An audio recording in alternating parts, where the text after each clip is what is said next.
বাংলাদেশের মধ্যে যে ফেন্সিংয়ের কাজ চলছে, যেটা বর্তমানে পশ্চিমবঙ্গেও চলছে, ঠিক তেমনই মেঘালয়ের একটি গ্রামে এই কাজটি চলছে। চলতে চলতে হঠাৎ সেখানকার গ্রামবাসীরা দেখে যে তাদের জীবন জীবিকার উপর এক বড় প্রভাব পড়তে চলেছে যদি এই ফেন্সিংটা হয়। সেই কারণে তারা তাদের এক্সিস্টেন্সের জন্য তারা কিন্তু প্রোটেস্ট করছে, তারা সেখানে ফেন্সিং হতে দিচ্ছে না। এটা কতটা যুক্তিসম্পদ, এটা আদৌ ঠিক করছে সেই গ্রামবাসী না কি করছে, আজকের এই কেস স্টাডি তোমাদেরকে পুরোপুরি দেখতে হবে, তাহলে ক্লিয়ার হবে।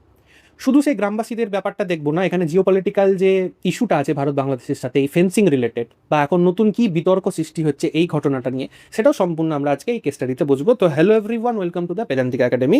কেন ভারতীয় নাগরিকরা নিজেদের যে ফেন্সিং চলছে সেটা বিরুদ্ধে দাঁড়াচ্ছে, চলো দেখি কি বলছে। ভারতীয়রা কেন প্রতিবাদ করছে? দেখো, সরকারের মোটিভ কি? সরকার বলছে যে আমাদের ফেন্সিং দরকার বর্ডারে, যাতে ইনলিগাল মাইগ্রেন্টস যেটা বাংলাদেশ থেকে যখন তখন ভারতে প্রবেশ করছে সেখান থেকে যেন আমরা মুক্তি পাই, ঠিক আছে? এবং তারা এসে ভারতের রিসোর্সে যেভাবে অধিকার জমাচ্ছে এবং ভারতীয়রা সেটা থেকে বাদ থেকে যাচ্ছে, বঞ্চিত থেকে যাচ্ছে, সেটা থেকে কিভাবে রক্ষা পাওয়া যায়।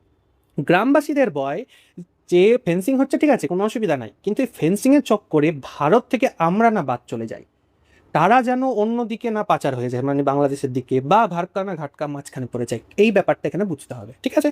লিকং বলে একটা গ্রাম আছে মেঘালয়ের মধ্যে। কোথায় আছে? দেখো, মেঘালয় রাজ্যের মধ্যে তিনটে রেঞ্জ আছে, একটা আছে গারো, একটা খাসি, একটা জয়ন্তিয়া। তো তার মধ্যে হচ্ছে এই যে খাসি, ঠিক আছে? খাসির মধ্যে ইস্ট খাসি হিলসে লিকং বলে একটা গ্রাম আছে, যেটা পুরোপুরি বর্ডারের সাথে একদম গা লাগা, মানে যে লাইনটা আছে, জিরো লাইন যেটাকে বলে ভারত বাংলাদেশের সাথে, সেই জিরো লাইনের একদম গা ঘাসা অঞ্চলে আছে। তো সমস্যাটা কোথায়?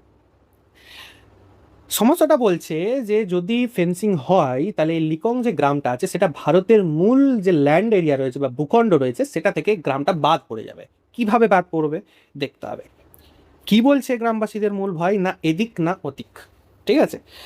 তারা দেশের নিরাপত্তার জন্য যে ফেন্সিং হচ্ছে তার বিরোধিতা করছে না, তারা নিজেদের এক্সিস্টেন্সের জন্য বিরোধিতা করছে। ভয় হলো বর্তমান যে রুলস আছে সেই রুলস অনুযায়ী যদি ফেন্সিং হয় তারা ভারতের মূল ভূখণ্ড থেকে কিন্তু বাদ চলে যাবে, ঠিক আছে? এর ফলে রাস্তা, স্কুল, পরিকাঠামো মানে ইনফ্রাস্ট্রাকচার থেকে তারা পুরোপুরি বাদ হয়ে যাবে এবং একটা আইসোলেটেড জোনে চলে যাবে, কারণ বাংলাদেশ তো তাদেরকে অ্যাকসেপ্ট ওইভাবে করবে না, কারণ বাংলাদেশে জিরো লাইনের এপারেই পড়ছে, মানে ভারতের দিকেই পড়ছে, আবার ফেন্সিং অনুযায়ী তারা বাংলাদেশের দিকে পড়ছে। একটু গন্ডগোল হবে বুঝতে, কিন্তু ভালো করে মন দিয়ে বুঝবে এই ড্রয়িংটার মাধ্যমে। জিরো লাইনের কনসেপ্ট কি? এই যে এটা হচ্ছে ইন্ডিয়া, এটা হচ্ছে বাংলাদেশ, তার মাঝখানে যে ভৌগোলিক লাইনটা আছে যেটাকে বলে অ্যাকচুয়াল ইন্টারন্যাশনাল বর্ডার, সেটাকে বলে জিরো লাইন। ক্লিয়ার? ঠিক আছে। এই জিরো লাইনের, এই জিরো লাইনটা যেটা আছে, এই জিরো লাইনের 150 মিটার ওদিকে এবং 150 মিটার এদিকে এইখানেই ফেন্সিং করা অ্যালাউ, ঠিক আছে?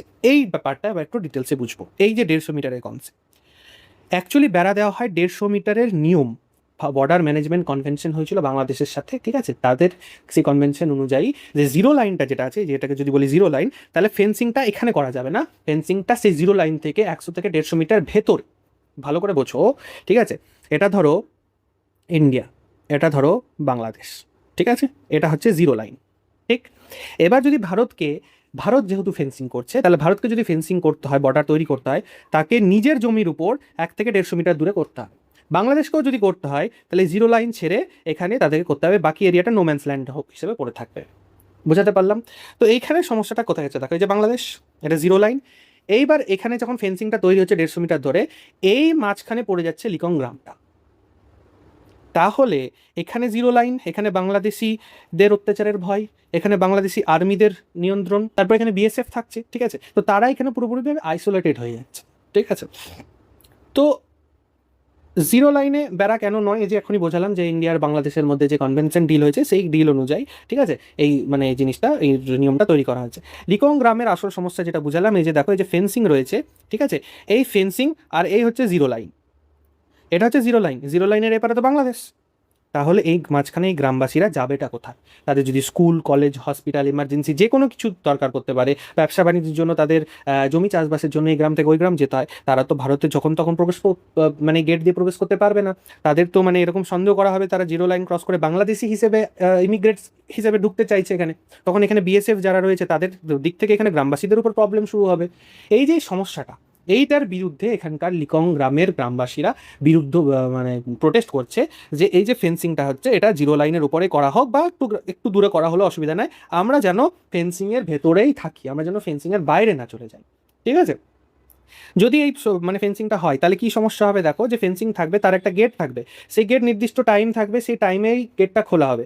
সেই গেটটা ওই টাইমের মধ্যে স্কুল বাজার গ্রামের মধ্যে যদি কেউ চাষবাস করে অন্য গ্রামে যাতায়াত করতে হয় সেই টাইমের মধ্যেই তাদেরকে করতে হবে, যেহেতু তারা একটা আইসোলেটেড জোনে চলে গেছে। ঠিক আছে, এর ফলে কী কী সমস্যা হবে তখন, যেমন বললাম কৃষিজ জিনিস যে ভারতের মূল ভূখণ্ডে তারা যেহেতু রয়েছে তাদেরকে ভারতের রিসোর্সই ইউজ করতে হবে, তাদের প্রতিদিনের ফসল ফলানো যন্ত্রপাতি আনা দেওয়া অত্যন্ত কঠিন হয়ে যাবে। ইভেন সব থেকে যেটা প্রবলেম হবে জরুরি অবস্থা, মেডিকেল ইমার্জেন্সি, রাত্রির 12টায় যদি মেডিকেল ইমার্জেন্সি হয়, ঠিক আছে, আগুন লেগে যায় গ্রামের ভিতরে, বন্যার পরিস্থিতি তৈরি হয়, তারা কীভাবে যাবে? তখন তো তাদেরকে সেফ গেট পেরিয়ে ঢুকতে দেবে না ঝট করে বিএসএফ, না?